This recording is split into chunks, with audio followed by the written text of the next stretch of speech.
My favourite thing about the 2-week workshop was the variety of subjects and the passion and kindness of all the tutors who were so welcoming and so skilled. So for me, the acting course was fantastic. I really enjoyed every minute of it, and the group we had was so good. So I joined the ACT workshop because I was really interested in getting more comfortable in my skin and build some confidence and really just kind of reduce some social anxiety I've been having as well. The workshop was amazing, so much fun, so many laughs, and I think definitely everyone should do it. It really helped me push my limits, and it helped me to discover like I could do so much more with my vocal range and with my movement range and things like that.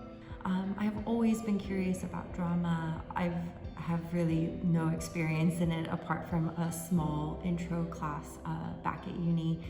And I really loved the last 2 weeks. I think it's worthwhile for every aspect of life, really. Just to be playful, to get in touch with aspects of yourself that you weren't before, and meet some lovely people.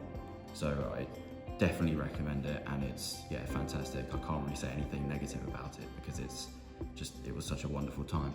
Every instructor I worked with was so warm, made me feel really comfortable and safe, and just had a really joyful experience with a great group of people from the most diverse backgrounds, and I just can't recommend it enough.